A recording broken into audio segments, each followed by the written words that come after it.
Hey everyone, I'm Ian Plant, your host of Photomasters. I'm joined by Ty Iv, our managing editor. And today's guest, well, I'll just put it this way. I've never been so excited for a photography interview in my entire life. There's just something about what our next guest is doing that just gets me excited on a primal level. I feel like a little kid again when I look at his photography, and that is because he is a professional toy photographer. So we are joined today by Mitchel Wu, who is a 10-year veteran as a pro toy photographer. Mitchel Wu, thank you so much for joining us. Welcome to Photomasters. Thanks, Ian. Thanks, Taya. It's great to be here, and I hope everybody's having a great day so far. So, if anyone's wondering what is a toy photographer, well, this is a toy photographer. This is what Mitchel does. And we've got lots of his amazing photos that we're going to share today and talk about. But I just kind of wanted to give you a preview. This is what Mitchel does full time as his actual career. He takes photographs of toys, but these photographs are amazing. He finds a way to bring these toys to life and to tell a story that is very relatable to the viewer. And not only is he having super amounts of fun taking these photos, but he's making a living from it. Mitchel, I took the liberty of grabbing this screenshot from your website, which is your client list. And some of these clients are household worldwide names like the Walt Disney Company, Marvel, Mattel, Warner Brothers. This is big stuff. So I think maybe we should turn it over to you. Tell us how you got into toy photography and what it is that you're actually doing on a daily basis. Cool. Yes. So I have a degree in illustration. I've always been a creative kid. In high school, I was not doing so well in math, so it was very clear that I should follow my heart and try to live a creative life. I went to art school. I have a degree in illustration. I thought that my path was set. I was going to be an illustrator. And somehow, you fall into these opportunities and they take you off of your path. It's exactly what happened to me. I started doing illustrations for a gift company. I was illustrating carousel horses, clowns, animals, and those would be turned into 3D ceramic figurines that were sold at places like Hallmark. Before I knew it, I was fully enveloped in product design, product development. I had an opportunity to live overseas. And I have no regrets about this half of my career because it opened up so many opportunities. I met my wife. I owe a lot to that previous career. Then in 2004, I had the best paying job I ever had, but it was also the most miserable job I ever had. And in 2005 or 2006, two huge events changed my life. One was I had that job, which I really disliked, and I was thankfully fired or laid off when a new president came on board. I also lost my best friend, which was my older brother at that same time. And it really made me look at my life and what I was doing. They say life is short, and until you have something that really makes you realize that's true, it's kind of a cliche, right? But in 2006, that became very real to me. And I wanted to get back to a really creative life. And I picked up a camera. I never used a camera before. I had point and shoots, but I'll never forget the first time I went outdoors with my new Canon Rebel XTI, my first real DSLR. I was so excited. I went and took a bunch of pictures. I got back home, put them in the computer. Every single image was blurry. Every one of them was soft or overexposed or underexposed. And I knew it was going to be a learning process. I don't know why I didn't think it wouldn't be. So I initially started shooting portraits. Apologies to my first portrait clients. I probably did them for free anyways. Then I went into, it's kind of the regular trajectory someone who decides to take up photography might have. Portraits, headshots. I live in Southern California, so there was a need for headshots. I started picking up some corporate work. And then around 2007 or 2008, I shot my first wedding, which I had no intention of doing, but a friend's mom asked me to shoot it, so I couldn't say no. I shot weddings for the next 7 or 8 years. In 2015, my daughter was entering high school. She was a competitive swimmer, and weddings happen only on the weekends. And every time I missed something that was going on with her on the weekends, I kind of felt like I was dying a little bit inside. So I knew that in 2015, I was that was going to be the last year I photographed any weddings. And fortuitously or coincidentally or whatever it was, my nephew, I started seeing these very strange photos on Facebook that he was posting. And I distinctly remember one. It was a Ninja Turtle toy on like a BMX bike, and he was soaring through the air. And I'm looking at it, and my initial reaction is like, that is so cheesy. But at the same time, I was thinking, how did he do that? In my mind, because I had no experience, I'd never seen toy photography. In my mind, he was, launching that little toy with a Ninja Turtle into the air and somehow getting lucky and capturing it in his camera. Of course, now I know that's not how it's done. But it was very perplexing and very intriguing. And eventually he said, "Hey, Uncle Mitch, the next time you come up to San Francisco, bring me your camera and I'll take you out and we'll shoot some toys." And I was in no hurry to do that. But I did make my way back up there in a few months. I brought my camera. We went out to a park together.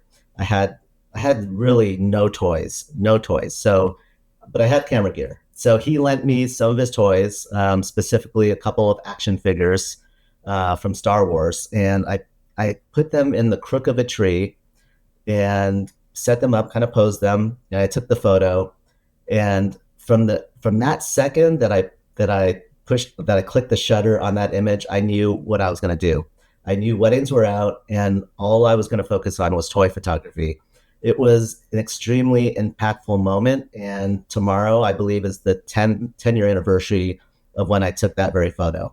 And from that point on, I've been only shooting toys. I would get wedding photography, wedding inquiries, and I would just recommend or refer that person to somebody that I knew. So since 2015, this is what I've been doing. And this would be the photo, that very This first toy photo that you this took. photo, yeah, and I look at it, and it still holds up pretty well. I mean, you can't really tell it's a crook of a tree. It could be a canyon. Those could be rocks. But like every time I see it now, I see those huge. Well, they're not huge. They're oak tree leaves at the base, but they do look huge. And that's like one thing that I would always recommend people do when they're starting is to really look at their environment that they're setting up in to make sure there's nothing that will take the characters out of scale. Because once you do that, then that kind of like kills the story. Yeah, that's a really interesting point. And like I could definitely see that this was your first foray into toy photography. Like Right. the work that we're going to go through during the interview is definitely more sophisticated than this very first photo. But even then, this very first photo that you took, there's still a lot going on here that works really well. And I just love the depth here. I love the fact that you didn't just set up the toys out in the open and take a picture of them, that you were trying to create some depth and the illusion of movement and a little bit of a story. I imagine these two samurai stormtroopers hunting rebels in some forest moon or something like that. Like I can definitely see a story that you've created with this setup here. Right. Thanks, Ian. I call the first, maybe 1 or 2 months of my toy photography journey the loitering period. And what that means is I put characters in really cool places, but they're just standing there kind of like looking cool. And, there's not a whole lot going on as far as story. Thank you for seeing a shred of a story in that first image. But it was only after I realized that story really makes a difference. Because to be honest with you, um, I wasn't a huge Star Wars fan. I've seen most of the movies. I enjoy them. But everybody in the toy photography community was really amped up for, I think it's called The Force Awakens. There was a new Star Wars movie coming out in 2015, and there hadn't been one in years. So there was so much energy behind it that everybody was shooting. And I jumped right on that bandwagon. So I bought some stormtroopers, blah, blah, blah. And I went into my loitering period. But I didn't really feel anything inside that really resonated with what I was doing. It wasn't until I started taking photos and forcing myself to tell a story. That's when I realized that, it really doesn't have to be Star Wars. It could be almost anything that I'm taking a photo of. But if I can find a story to tell about it, I'm gonna love it, and I have a feeling that it'll have a stronger impact on the people that are viewing it. Well, what I love about your photos is that they have a sense of whimsy, and the story can often come at you sideways. So here is Darth Vader and a stormtrooper on a swing set. And, like part of you can imagine that this is what the evil empire does during its spare time. They're not busy fighting the rebellion. They got nothing to do. So they just start having fun. But of course, No, you these nailed it on characters the are the head. bad guys. You nailed it on the head. It's like I was looking at Darth Vader, the action figure, one day, and I'm going, okay, so I want to come up with some new stories, and I started really thinking about what Darth Vader is and what he does, and the questions I asked myself were, is Darth Vader really evil 24/7, or when he gets back to his cabin on the Death Star, does he kick off his boots and take off his helmet and let down his hair, even though he has no hair because it burned off in lava when he was younger? But does he crack open a beer? And so that opened up a lot of opportunities for storytelling, which really made it a lot of fun. And this was an image I created very early on. Probably I started in 2015. This may have been 2016. But to this day, it remains one of my favorite images, and I I know that a lot of people really love this image because it's been in shows and there's been prints made of it, and it's always the most popular. Yeah, I mean, it is fun. I used the word whimsical before. I think that hits the nail right on the head. But it is definitely, you could tell it's one of your earlier works. It's For rather sure. simple. But then we get to something like this, which you've definitely upped your game for this image. And once again, I love how relatable these images are. Like what you've set up here with General Grievous drinking 4 beers. My first reaction was, well, of course he's drinking 4 beers. He's got 4 arms. That just makes sense, right? And so Nailed there's that. always that moment with your photos where Yeah. part of it just seems very, very relatable. So I, I've I had got that, I some had that questions action about. figure. Sorry, go ahead. I had that action figure on my desk. I saw it, I was familiar with that when it came out, and I thought, oh, he is so cool. I got to have it. And I had that thing on my desk for probably a year or more because I couldn't figure out what to do with it.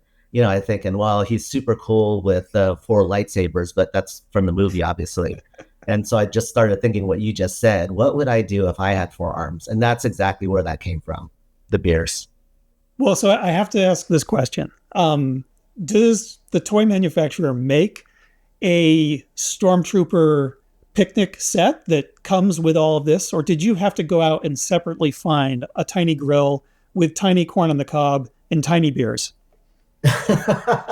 Yeah, they definitely don't come with this because Hasbro, who created that action figure, and Lucasfilm or Disney, they would never include beers with their figure.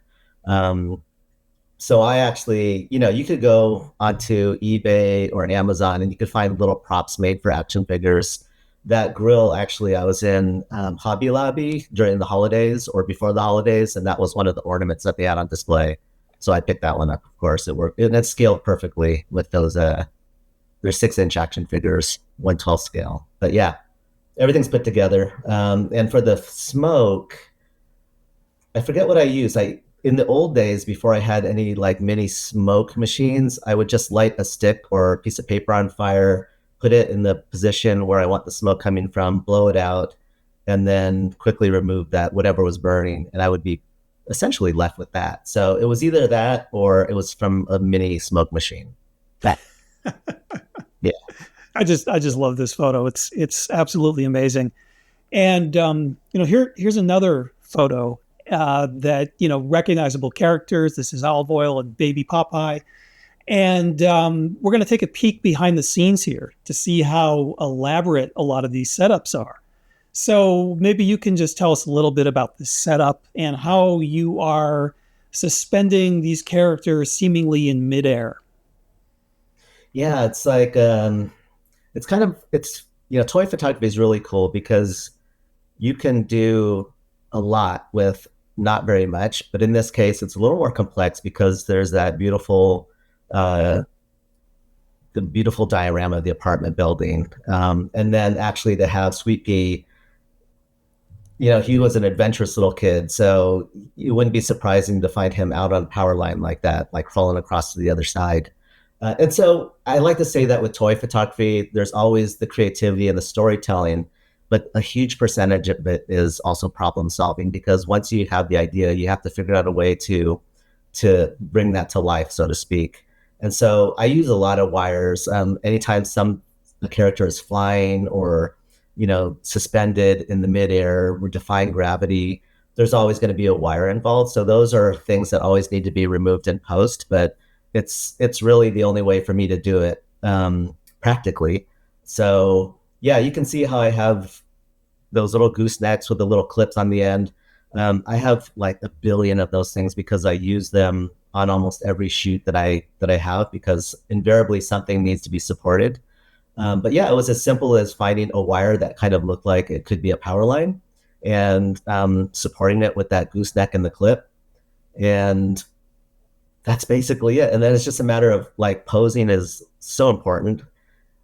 Posing is often kind of underestimated or overlooked by a lot of people. But if a pose is off, like if olive oil was in a more awkward position, a lot of times you wouldn't really be able to tell why something feels off to you, but it often is the pose. So posing is really important, and that just comes with practice, I think, just like always posing and playing with your action figures until something feels right to you. Because if it feels awkward to you, it's definitely going to feel awkward to the viewer. But yeah, so I forget how I had the doves or the pigeons perched on the wire.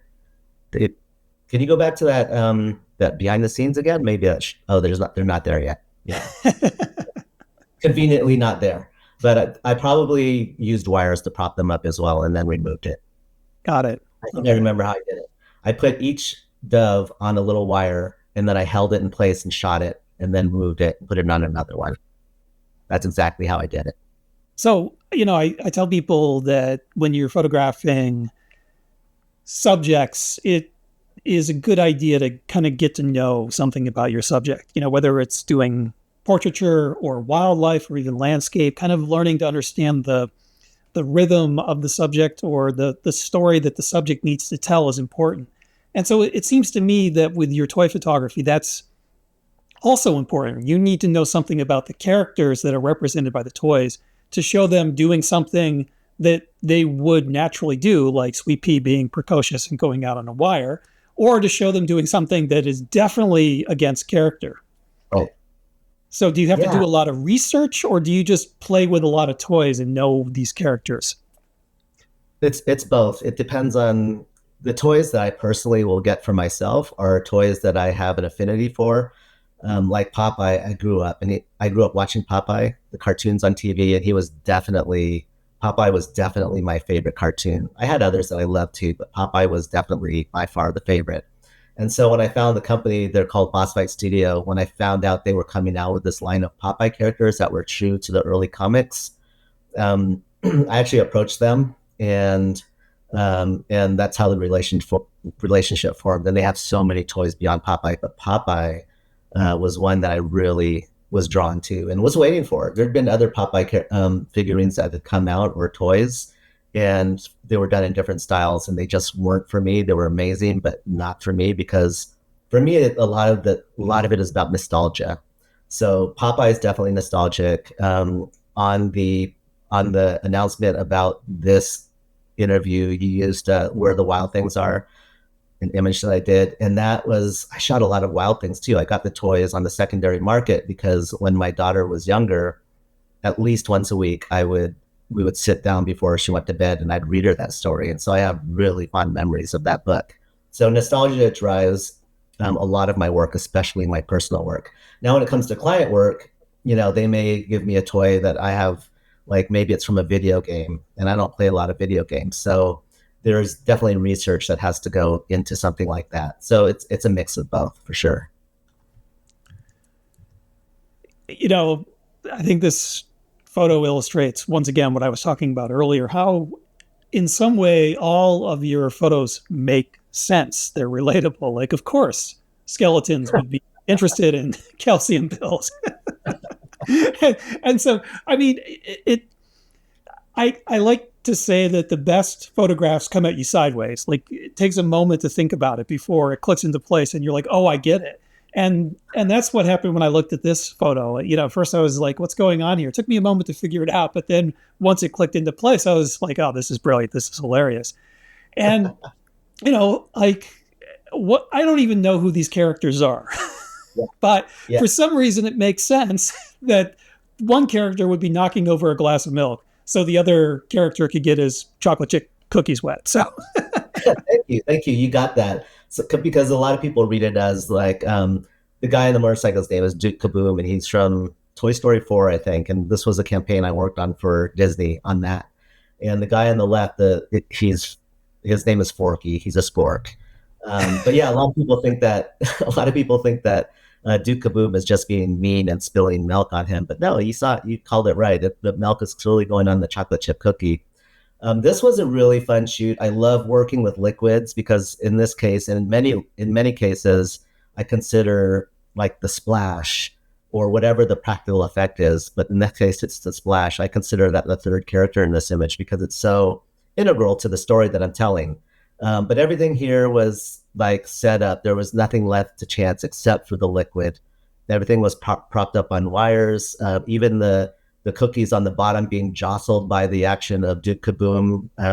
They're propped up on little wires to give them a little more animation and movement. And then like you see here in the behind the scenes photo, it's just the way I create my splashes generally is with compressed air.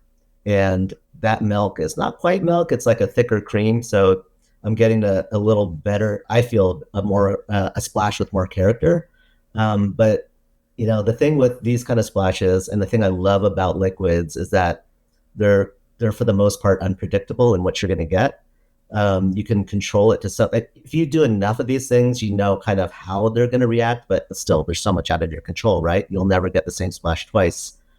But the I guess the challenging part to doing this is that you rarely get it on the first take, and so you know you could learn certain tricks like, okay, I'm going to take photos of the set before any splashes, because if you don't, then you're left with having to clean up after every take, which is very daunting because it's extremely messy. So a lot of takes, like on this shot, I probably did like 50 or more different splashes just to get the one that I wanted, one or two maybe, because I probably combined or composited two together to get the final splash. this is very reminiscent of when I'm doing coastal landscape scenes and I'm trying to get the perfect wave action in the foreground. And I'll be taking 40 or 50 different shots. And of course, the waves are, as you know, they're liquid, they're unpredictable. And often I'm dodging the waves more than anything else. But yeah, that's the fun part. Yeah, exactly. But yeah, you could definitely see the compositing that's going on here. Like, you know, the cookies, this would be, you know, mostly the cookies in the very first scene before you started creating your splashes. Right. And we can see that some of the splashing milk in the air is in the final photo, but clearly you're also compositing it with some other splashes to get the very best, most dynamic splash. For sure. For sure. All real splashes, all from various photos. But yeah, it's once in a while you'll get lucky and you'll get like a splash. It's like, that's it. I got it. But that's pretty rare. That's pretty rare. Yeah. Let's just pause for a moment. Taya, any questions? Yes, we have a couple of questions. So first, at what point did you have to factor in or negotiate trademark issues with these figurines? Never. You don't have to ever do it. Now, having said that, if you were doing this 20 years ago, I remember in the 90s, I lived in Central California, and I remember reading in the news that there was a childcare or a daycare center that had painted like images of Mickey and Minnie on the wall for the kids to enjoy and to make it more playful. But they did get a cease and desist letter from Disney's attorneys. So 20 years ago, and even further back, I think this would have been close to impossible. But I think at some point, toy photography became so popular, and it ends up actually benefiting the toy companies as long as you're not doing things that are completely disrespectful with the toys. That they see it as a form of like free promotion for them. For example, here's a good example. I have a I have an I have an image of Toy Story. It's from Toy Story where Woody is holding his 10-gallon cowboy hat filled with water, and his horse or his friend, his name is Pokey. It's like a donkey or a horse. He's drinking from the hat, water splashing out. Um, it's a pretty adorable image, and I reposted that on Instagram maybe a month ago, and I got a direct message or a private message from Pixar on Instagram. First of all, asking if it was my image, and then second, asking if they could post on their page. So I think it's become a very, I think it ends up benefiting every party to do toy photography because the creator is creating, and they're creating something that's fun and that other people enjoy, and the toy companies, they get to see their toys put in these amazing stories, doing amazing things, and whether or not they want to post it on their own sites or pages, I think it definitely benefits them. Hmm. We have another question. So the photo that we just shared earlier, what cloning methods work best to remove the air can? Um, it was cloning for me. It was really cloning for me. Now, like if you have a red stem like that coming in the picture, you could easily um, draw a loop around it and hit, what is it, generative fill, AI, and it'll take that image out, and it'll be almost seamless. You would never see it. But when that image was created, it was strictly cloning. The other thing that I would do is I would take, what do they call it, a plate, an image. It was like I would take the image, of course, without anything in it, and then if I wanted to, and this works sometimes but not always, then you'd put your other image on top and you'd erase the straw and the can out, and you'd have the correct image underneath, the master image. So that also works, but a lot of times it won't work with the practical effects because it's surrounded by drips, or it's surrounded by smoke, or it's surrounded by fire, and your original plate image won't have any of those things. So in those cases, it won't work. Hmm. One more question. Do all the toys have articulated joints that you can use to position them? Most of the toys that I work with do, but some of them have not. There's an image, I forget if you showed the image of Monsters Inc., where Sully is putting Visine drops into Mike Wazowski's one big eye. I think those were maybe even cake toppers, because I do work with cake toppers once in a while. So those had no articulation whatsoever. And there's several like that. Like I've photographed several different cake toppers just because they're cool toys. But cake toppers generally don't have any articulation. So it's kind of a challenge, but um, it's also kind of gratifying to create an image using these toys that you kind of are, you take what you're given. So it's kind of fun. Yeah. Here's another image where we can take a peek behind the scene just to see how elaborate these sets are. And so I'm looking at this photo and I'm seeing the illusion of movement, the illusion of life. And that is not a challenge that is unique to toy photography. I think it is a challenge for all photography, because when you are taking a photo of something, no matter how dynamic, no matter how much in motion it is, the final result is a two-dimensional static rectangle. There's no movement in a photograph. And so every photographer has to try to bring their subject to life using composition creatively and story cues to create that illusion of motion. So the challenge that you face with toy photography seems really no different than the challenge every photographer faces when they're trying to render a dynamic scene into a final dynamic photograph.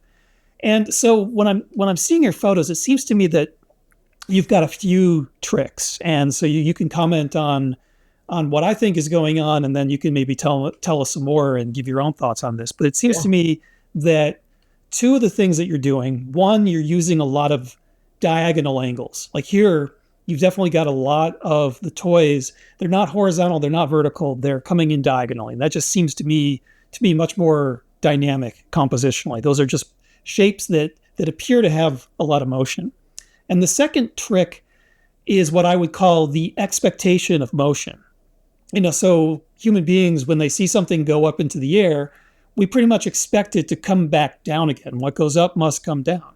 And so when you see these figurines suspended in midair, there is the expectation that they're going to keep moving, that they're going to fall, or they're going to continue on their trajectory.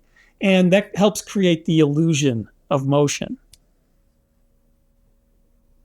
Yeah, I mean, exactly. I don't know that I think about composition in those terms. Like I wasn't thinking diagonal lines, but um, for sure I'm thinking about composition. For me, it's almost like, I always tell my wife when she asks me, or if anybody asks me any kind of like sentence structure, grammatical stuff, I'll say, I have no idea. It's like I get mixed up with prepositions and adverbs and whatever, but I feel like I know how to speak well enough and I can read and I can write. I did, of course, I have a degree in illustration, so I had a head start on composition and the use of color, the use of darks and lights, shadows. And I think those all come together. But again, I am thinking about composition and everything I create. And I'll just leave it at that. I didn't really wasn't thinking about structure of the diagonals, but at the same time, I'm really trying to tell the story of this shark, which is a Hot Wheels. I forget what it's called, but it can actually go in the water and kind of swim around. But the idea was to create this image where the shark was like attacking these other Hot Wheels, like a shark would attack little fish. But the star of this image was the client wanted to be the Barbie Dream Camper, which is that little pink Hot Wheel that's escaping. The whole process was amazing. I shot this in. I had a dead patch in my backyard lawn that had some dirt, and whenever I needed a swamp or some kind of dirty body of water, I would just pour water. I would just put the hose into that section of grass, and I'd create the mud puddle, and then I'd dress it out with rocks or plants or whatever in the back to give it a different look. But it was always fun working in there, and sometimes it was incredible what I could create in a mud puddle. But again, it's like the thing about toy photography is you can create so much in such a little area.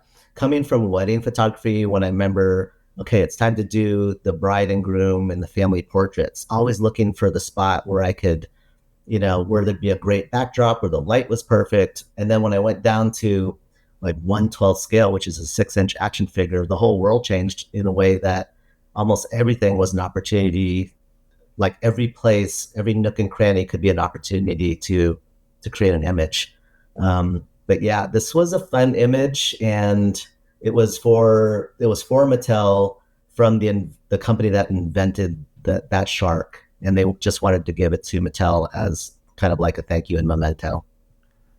So how do you land a gig like this? I mean, did you just approach the company and say, "Hey, I'm Mitchel Wu. This is what I'm doing. Would you like to work with me?" Or did they find your work and seek you out because you had become sort of famous as a toy photographer? How does this work?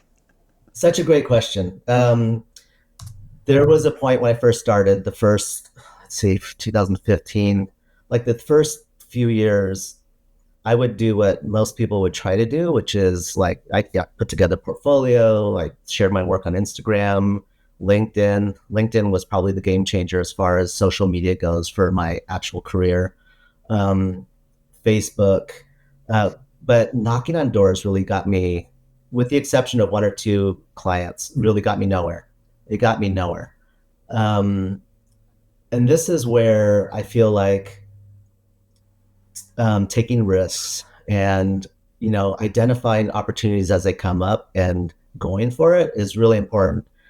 In 2019, somebody invited me. Her name is Meredith. I'm sorry. Oh my gosh. She invited me to have an exhibition at Toy Fair and in New York, and also do a talk. And I said, I gave her crickets. And for 3 months, I didn't reply because I couldn't wrap my head around speaking in front of however many people were going to be there. Finally, I said yes. And it was a life-changing experience exhibiting and to a certain degree giving that talk. At the same time, I was being filmed for this documentary series that was going to be shown on Disney Plus. It was called Marvel 616. And there were 6 episodes, and one of them was on the toys that Marvel inspired. And they wanted somebody to come in from a non-toy company perspective, and that's how they ended up having a toy photographer, and that was me. Those two things really were the game changer for my career, because after that, people really knew about my work. And I don't know how, I can't tell people how to get in that same position except to take risks and be open to opportunities, because it's hard. It is actually hard to knock on doors and get work. You need some breaks, whatever those breaks are. And those were my breaks. Talia, any more questions coming in? Yes, we do have a question from someone who photographs model cars. Have you ever photographed them to look real? Because this is what that person focuses on. No, I have never photographed them to look real. I know there's some amazing like forced perspective work being done where cars are like put on a platform that looks like a road and then shot in front of a backdrop of buildings or whatever. And those are amazing. I haven't done those yet. I've always been intrigued. So far I've photographed Hot Wheels. I did a campaign for Hot Wheels 50th anniversary for Mattel. But all of those have been exactly like you see the rest of my work. They're storytelling images. Something's happening with the toy that's compelling, and not that realistic scale model cars. Photos of them aren't compelling, but compelling in a different way as I really want to push the story. So I wouldn't say I won't be doing it, because I probably will, but so far I have not.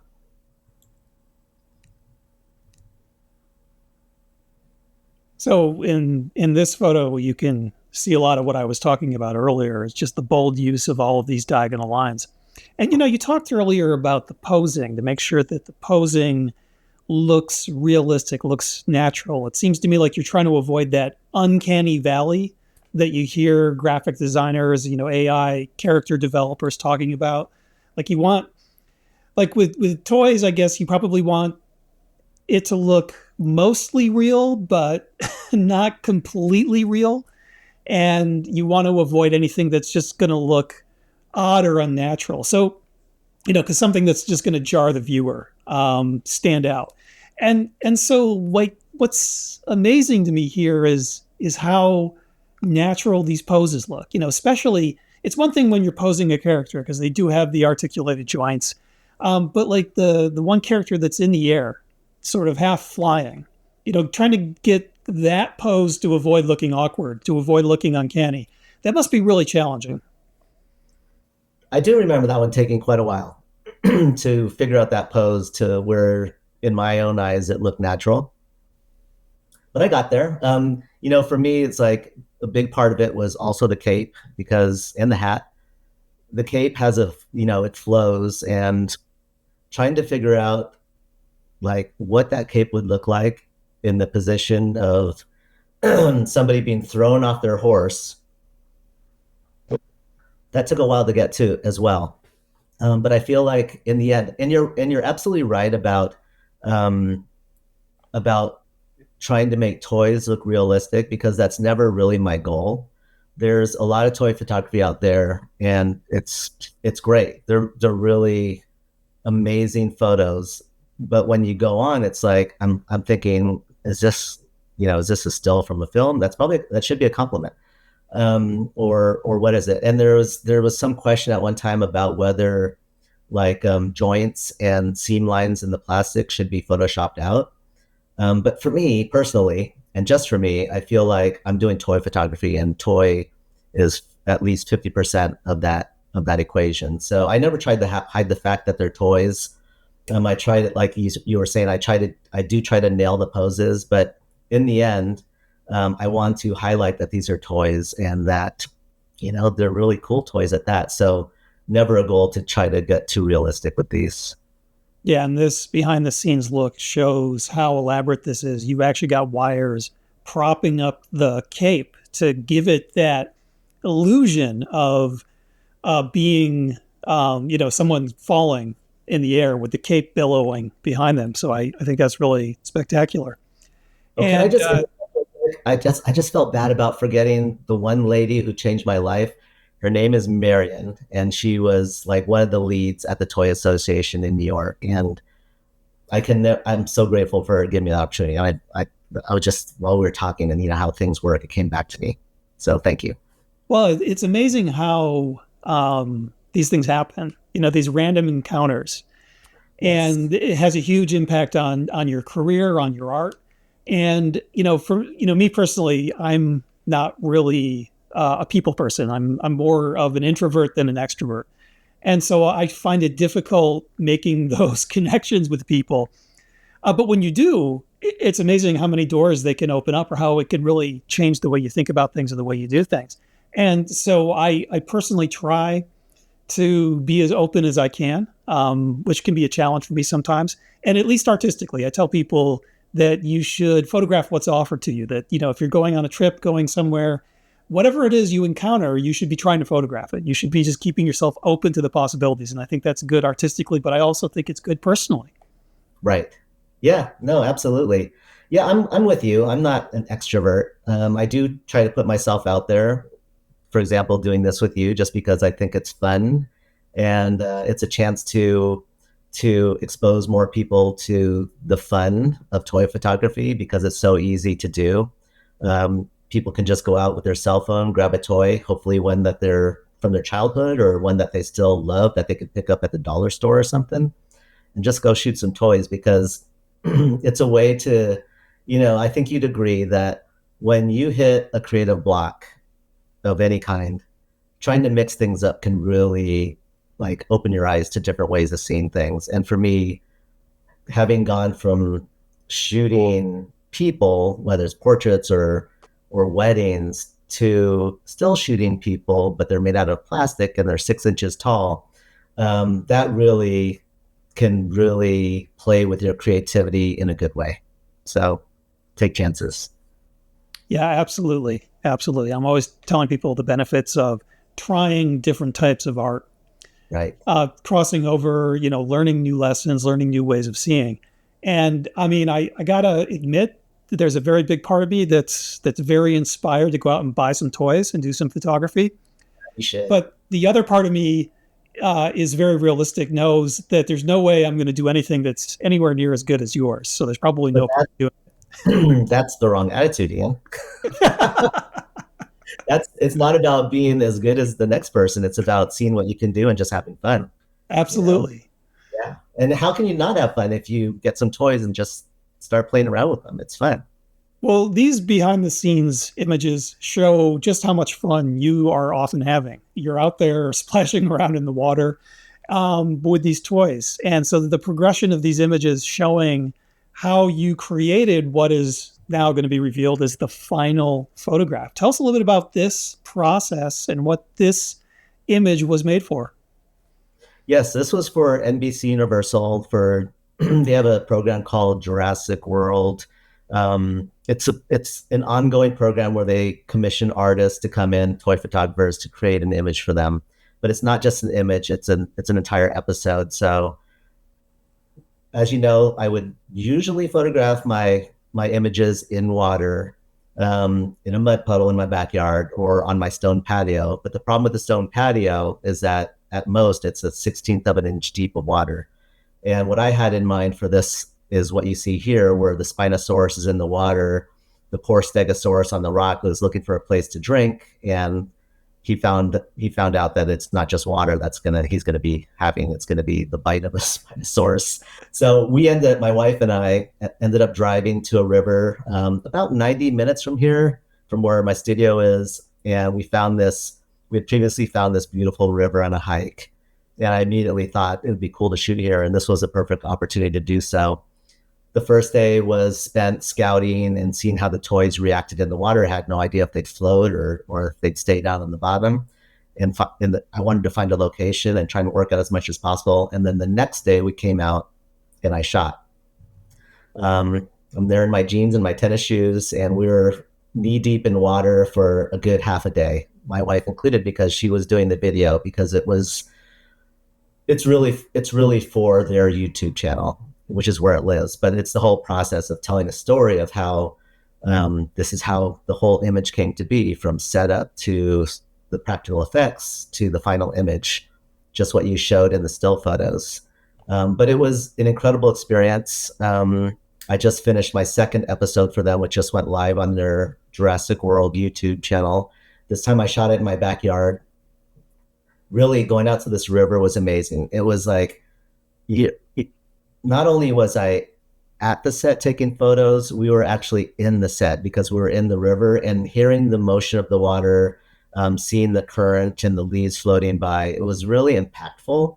It was also a lot of work because it was 2 days in a row, 90 minutes away, hauling gear to the site. And that compelled me to, which I talked to you earlier about before we went live, of putting an actual like waterfall and small stream and some pools in my backyard, which is where the second episode is shot. But this was a game-changing experience for me, this particular one. It was just a great opportunity that I was so grateful for. And I learned a lot, and it was fun. Well, I often say that the best photography is an immersive experience, and sometimes you have to take that quite literally. It was literal for sure, yes. Taya, do we have any more questions? Yes, we do. We have a question about AI. Have you been using AI in any of your work yet? No, except to remove an odd wire here and there, because I can do the exact same thing using the clone stamp, but it just takes a lot longer. And the AI removal feature that they have is pretty incredible. So that would be the only AI I've used. The main reason I got into toy photography is because, and the main reason I do so many practical effects is because it's fun. It's a form of play for me. You just saw me in the water, splashing water. If you see the video, it's pretty dynamic the way I'm creating the splashes. That was an unforgettable day. Other days I'm blowing off fireworks for explosions and sparks. Another day I'll be blasting dirt and debris with compressed air. And all of those things are really fun for me. It's the fun part of the job. Yes, you could create a lot of that. Even before AI, you could create that stuff digitally. I couldn't, but a lot of people could create that stuff digitally. But I choose not to. And it's one of the reasons I like to share the behind the scenes like on Instagram. I'll have a lot of behind the scenes in the carousel. On YouTube, I'll share a lot of behind the scenes. And I think it's more important now than ever because it just shows my entire process, and it shows you that I'm not using AI, and there's nothing wrong with AI, in my opinion. And I'm not one to say that you should do this or you shouldn't do this. It's all personal. And for me, creating my own images and practical effects is the most enjoyable. I get the most satisfaction, and yeah, it's just a lot of fun. Well, I think that you, by avoiding doing a lot of computer generated effects in your photos have a much more organic and genuine and tactile feel to them. It kind of like the difference between the modern movies where there's all sorts of CGI effects versus Right. like the original Star Wars movies where they painted models and buffed them up to make them look like, the spaceships had been through the ringer, and they photographed the models. Like, it just looks so much more real, so much more gritty. And definitely there's a lot of grit in this photo. You've got grit flying all over the place. I absolutely love this photo. This is one of my favorites of yours. And what I love the most about it, this may seem like a weird detail, but I love how the big ominous robot in the background is out of focus. Yeah. And so, the selective focus here, it just makes him look more malevolent to me. It helps tell the story. So tell us a little bit about what's going on here. Yeah, first of all, back to nostalgia. The giant, he's called the Iron Giant, and there was a movie that came out probably just around when my kid was born, and we watched it a lot. And he looks angry and mean here, especially because he's about to stomp on the Pizza Planet truck. But in the movie, he's a real softie. He's got a huge heart, and it's a very heartwarming movie. Like if you haven't seen the Iron Giant, you should. But back to nostalgia. The Iron Giant is huge for me because I did watch it so many times with my kid. The Pizza Planet truck is huge for me because I watched Toy Story so many times with her as well. So to be able to combine those two in this one image was really fun. This image was, again, going back to my point about being able to create so much in such a little space. I created a lot of my images years ago on like a 4-inch wide railing of my porch. And so I'd have the 4-inch wide railing. I put a piece of plywood on top. I'd balance it I'd put like a big rock on each side so that it wouldn't tip over. It was very DIY and very quick and dirty, but really with toy photography, that's all you really need. And then of course I blasted the dirt there to give it that extra action of the Pizza Planet truck going through the canyon. Not only is this one of my favorite images, but it is absolutely my favorite title caption that I came up with it. And that title is "Step on It," they both said. Get it? Well, I think it's a great example of how your technical choices can impact the story that you're telling with your photographs. And here's another one that I really love. Once again, I look at this photo and I say to myself, of course, Rocky Balboa would be punching hot dogs. I mean, what else would he be punching? It's just clever and whimsical. And I love this one. Once again, it's that moment where you say, of course, Kermit the Frog's a frog. Of course he loves water. Of course he's dancing with joy at the water coming down the leaf. And so it's that sense of whimsy, capturing that perfect story. And so here, this is one that confuses me a little bit because I'm not sure what relationship these characters have to each other, if they do at all, or whether this is kind of a mashup here. So, I find this image to be really ominous. But are the little characters running away, or are they standing in awe, worshiping the hand coming down? You nailed it on the second one. I don't know the demographic of your audience here. It's probably all over the place, but again, this is combining two nostalgia things again. Okay, so those little aliens, they're from Toy Story. And if you've ever seen Toy Story, these little guys are unforgettable. They're called the Little Green Men. And what they are, if you ever have gone to like an arcade or like a amusement park and you see all the games, and one of the games is a glass booth, and it's got a bunch of different toys on the bottom, and a mechanical claw comes down, and you try to pick up the toys and you get to keep whatever you pick up. So those guys are from that machine in the movie.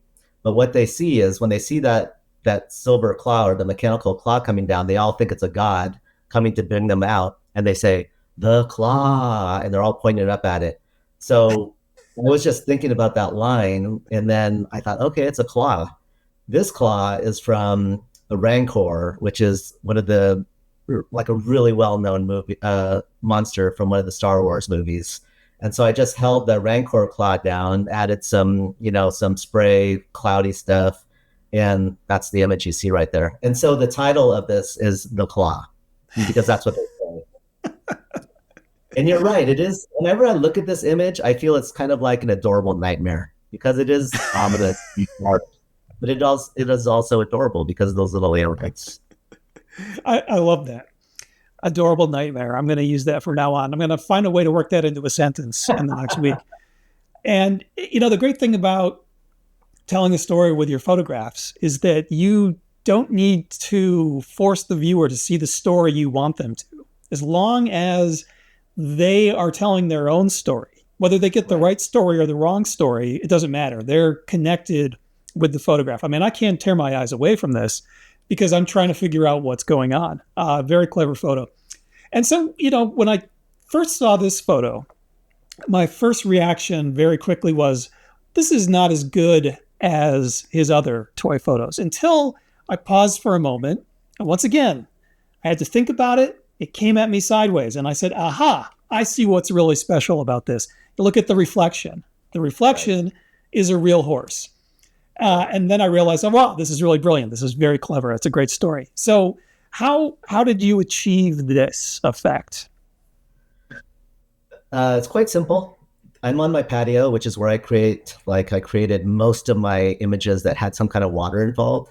So you're seeing the stone patio right there, covered with water. The green is the reflection of the trees above. And I shot another toy, which you see the shadow of a more realistic toy of a horse. They're from Schleich Toy Company. They do a lot of horses. And so I shot that. And then I put, that's Bullseye from Toy Story. I put Bullseye down in the same position and took his photo. Wow. And then it combined together. Of course, there was some manipulation that had to be done with the legs and the feet because they weren't the same. They weren't quite in the same position. So this was done quite a while ago. I don't remember how I did it, but I'm sure it was Photoshop. Probably a little bit of puppet warp or something like that. Maybe. Yeah. But yeah, it's all about the inner strength. So, or inner beauty. Well, you mentioned earlier where the wild things are. And I think that's something that many people who grew up in our generation probably, read these books when we were very, very young. So I have vague memories of my grandmother showing me this book. Actually, I think I was a little too young when she showed it to me because I was scared of the monsters. But this is the final photo of yours that we're going to review today. And once again, we can see the really dynamic diagonal poses, creating a lot of energy. And that expectation of movement, you're just waiting for the boy in the crown to fall. And, you've given some thought to the line of sight of these characters. I don't know if you can move the eyes around in any of these toys, or this is just how they always are. But you definitely pose them in a way that creates different lines of sight. You got the eye contact with the one monster on the right, but then the other characters are kind of looking in different directions. And that just seems to me to get things much more energetic as well. And so I absolutely love this photo. It's amazing. It's alive. And, when I look at it, I know that these are toys, and I know that these aren't even toys of real things. I mean, these are monsters, which are not real. So there's like an extra level of surreality to it, but there's a willing suspension of disbelief. I believe that this is real, that this is something that you actually witnessed and photographed. Yeah. I think what you just said, the willing suspension of disbelief, I think that really encapsulates what toy photography is, because when you're a kid, you're playing make-believe, you're pretending all the time, and toy photography is really no different. You're taking these toys and you're creating stories. And instead of just playing with them, you're capturing them in camera. And that's what you're left with, is an image of what was going on in your head, essentially. So I've seen kids that are doing toy photography, and it's amazing to see and watch because it's effortless. I remember watching kids play, and it's like they're in their own world, right? They're in this world they're creating with these toys. And then all of a sudden, like, it could be the mom or teacher or anybody saying, oh, can you come over a second? You need to clean this up, or whatever it is. And they leave that imaginary world. They're back in the real world, and they do what they need to do, or they answered what they needed to answer. They go back to the toys, and just like that, they're back in that play world. It's incredible to see. And as adults, most of us don't really operate that way anymore. We grew up, we matured, myself included. So it was only in 2015 when I started, taking photos of toys and getting toys and kind of like playing with toys and figuring out what I want to do and posing them and setting up my sets. It was only then that I remembered what it was like to be a little kid again and how easy it was to play. Um, it's not easy when you're an adult. Like when I first started, like the little kid in me, if I even still had one, was really buried deep inside.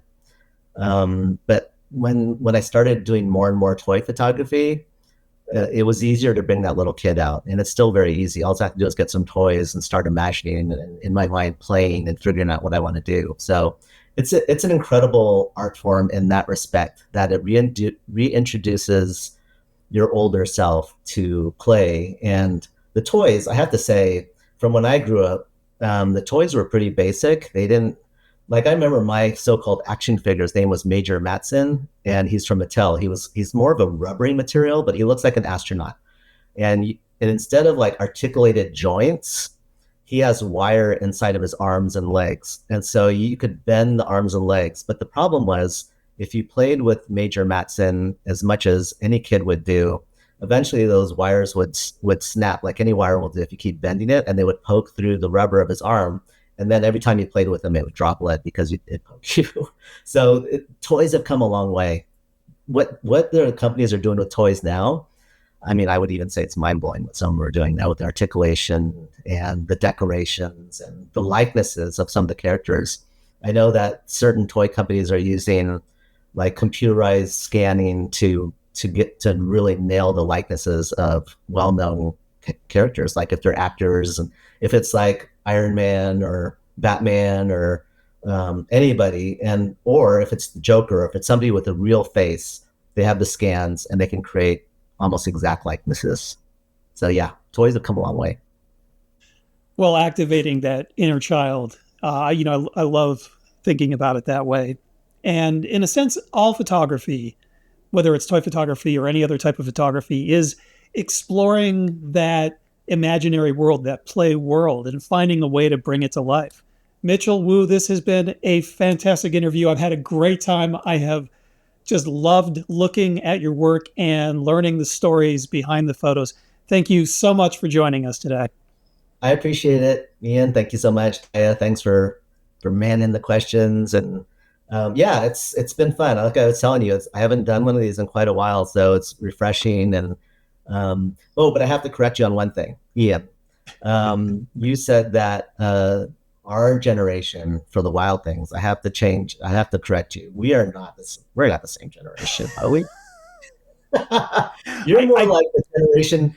You're like more of the generation of my kid, although she's 24, so you're not that generation. But that shows the incredible longevity of a really good property. Like Wild Things will go across generations, just like many of the Disney classics like Snow White, Cinderella. Those will go on. Like my kid watched that. I watched those movies.